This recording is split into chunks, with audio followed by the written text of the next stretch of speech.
There are some of the most athletic players in the National Football League. Most of them start from a young age and wind up playing collegiate and professionally. However, playing in such a vicious game like football comes with more risk than rewards.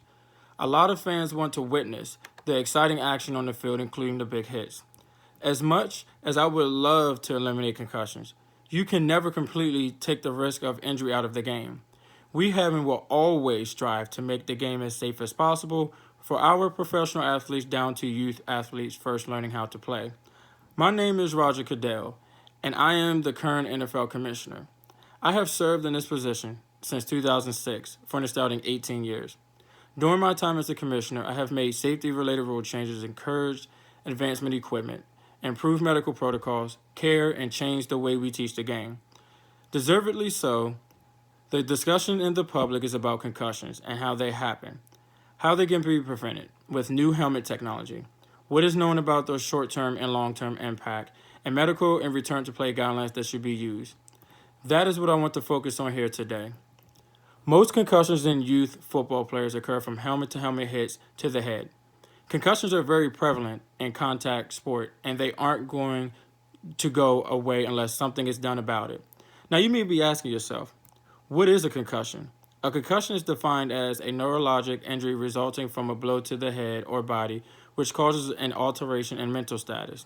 Players who are suffering from concussion injuries usually will have the following signs and symptoms: headaches, nausea, vomiting, dizziness, and balance problems, fatigue, trouble sleeping, drowsiness, sensitivity to light or noise, blurred vision, difficulty remembering, and difficulty toward concentrating. Over the last decade, concussions in sports has become a significant health concern in the public's eyes. The Center for Disease Control labels a concussion as a silent epidemic. Over 300,000 concussion cases have occurred each year, and that is why too many have happened. According to a study conducted by Cason, Lovell, Pellman, and Viano, the number of high school students playing football that sustained post-injury concussions before sustaining another concussion within the same season was just under 1 at 0.89 per high school football player. So, one solution to decreasing concussions is new helmet technology that can reduce concussions. The brain is a very delicate structure, and it should be surrounded with as much protection at all costs. In today's contact sport like football, most helmets provide solid protection with keeping the force that gets to the skull after a blow to the head. However, lessening the force isn't the problem. After each play that involves a minor to serious blow to the head, waves of kinetic energy are sent directly to the skull and enters the brain. This is caused by the motion of a moving object. Therefore, Michigan engineers paired together and began to make changes to the standard helmets. These changes enhanced the protection for players who receive repeated head blows in football. The first thing the team decided to do was approach a project called Head Health Challenge 3. This is a project promoted by the National Football League, the National Institute of Standards and Technology. Their overall objective in the program was to come up with new and improved technology for sports players who participate in contact sports and to better protect those players who come into contact with another force of impact. The team decided that helmets needed more padding on the inside of the helmet. So after searching through catalogs, the team decided on a few materials that they could combine together. They decided to use a material called viscous for the innermost layer. This material bounces back to its original shape after something like a blow to the head deforms it. In a sense, the form takes the blow and not the head itself. Compared to other helmets, only 1/5 of the kinetic energy from an impact made it through to the head.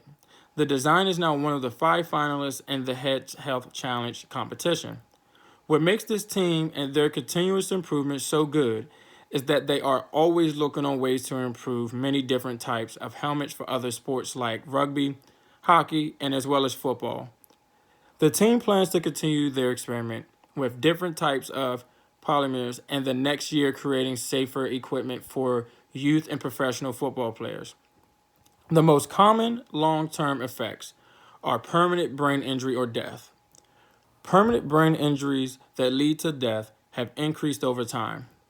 During the 1997 to 2006 football season, there were 50 cases of permanent disability and 38 deaths due to cerebral injuries at all levels of play and 2 to 3 months post-concussion injury. Therefore, a player with a history of one concussion has increased the risk of concussion in comparison to a player who has never been concussed, and the risk of a future concussion increases with each additional concussion. Dr. Ann McKee, a neuropathologist, conducted a study and assessed 202 former NFL players who are now deceased, determined if there was the presence of chronic traumatic encephalopathy present in their brains. Of the 202 players, 177 at the age of 66 years old was neuropathologically diagnosed with CTE. The age for those diagnosed with mild CTE was 44 years old, and those who had the presence of severe CTE was 71 years old. The most common cause of death for players with mild CTE was suicide. The second most common cause of death for players who sustained a mild CTE was other, and the third most common was neurodegenerative. However, the most common short-term effect from a concussion is lengthier recovery time.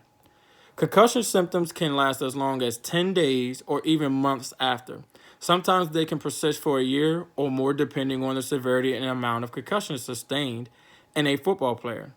What you should be looking for as a parent are the signs of headaches and fatigue, which can last for years. If these signs continue after the 7 to 10 day time period, it is recommended that you see a physician right away to receive the proper steps to care for your child. Young males ages 10 to 19 years of age had the highest rate of sports concussions. Also, high school players have an annual risk of concussion of 5 to 10%, and the risk is higher during gameplay in contrast to practice. In order to protect youth football athletes, you need to have medical guidelines and return to play guidelines in place to evaluate a player before making a determination if it is safe to allow each player to re-enter into the game. It is important that a trained neurologist is placed on the sideline to determine what guidelines each player falls under after sustaining a concussion. The first concussion guideline I would recommend is called SAC, which stands for Standard Assessment of Concussion. This system was developed in line with regulations laid out by the American Academy of Neurology in response to the recommendation for the development of a standardized policy with which concussions can be assessed on the sideline. The standardized assessment of concussion consists of 4 components: orientation, immediate memory, concentration, and delayed recall. Validation studies revealed that SAC was accurate in determining if players concussed or not. The use of SAC and the ability to instantly and precisely spot mental status changes related to sports and concussions can help in the diagnosing and management of concussion injuries. The second recommendation I present to you is the utilization of the baseline and serial post-concussion assessment. The baseline serial concussion assessment is used to document pre- and post-concussions from each player. The assessment is more detailed and includes more complex tasks than the sideline assessment or any other screening measure. This type of assessment allows for a sideline medical staff to determine if an athlete's concussion symptoms have subsided. This usually occurs within 7 to 10 days post-concussion. Most importantly, having medical staff and a certified neurologist on the sideline conduct pre-concussion and post-concussion on the sideline allows for a comprehensive approach to spotting a concussion and appropriately documenting each one. My final recommendation to make is the use of a computerized assessment. This system is the best approach to assessing sports-related concussions for many reasons. One of those reasons being it offers an objective approach to administration and scoring the assessment. Next, the biggest reason being time and cost effective as well as accessible personnel being accommodated. Lastly, if players move around to different teams, the information can be easily transferred to the next team through the database. Now, there are only 3 computerized testing systems available, and they are immediate measurements of performance, cognitive testing, and concussion resolution index. Any of the above computerized testing systems can be used by neuropsychologists to effectively identify the presence of even the mildest of concussion injuries. One of many problems youth football organizations have is allowing players to re-enter the game after taking a blow to the head. According to Purcell, younger athletes require more time to recover and have more significant neurocognitive consequences from concussions. So, how do you prevent youth players from placing themselves in this position? You place medical supervision on the sideline. This is the difference between youth athletes and adult athletes. Currently, during youth football games, there is no medical supervision present to prevent players from re-entering the game after suffering from a concussion. Youth athletes are more of a target to brain injuries. A study conducted proved that football players 7 years of age who had a concussion showed that younger children performed worse on intellectual testing than adults. Each athlete is different and may respond in different ways. Some may recover in a few days, or some may take days or even weeks to months to recover. However, the decision on return to play must be taken cautiously and individualized depending on the athlete.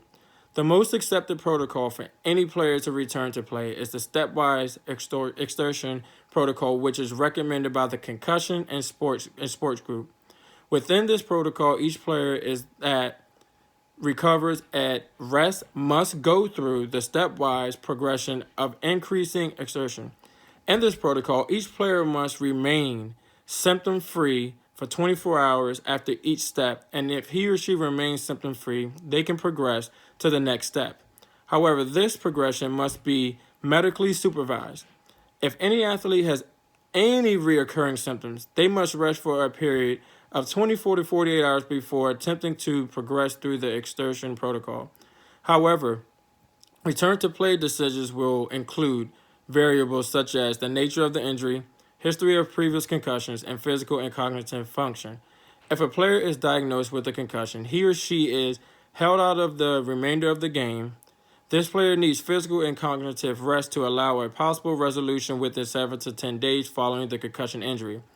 If a player does not recover within the 7 to 10 day window, they must undergo a neuropsychological test.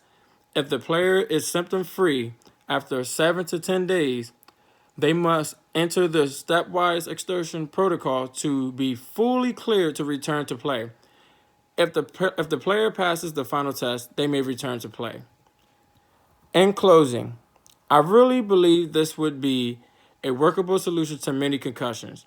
If youth sports organizations were to adapt the policies and procedures that other sports organizations use to reduce concussion injuries, it will fulfill the requirements of the Center for Disease Control and Prevention and make this a safer game for youth athletes.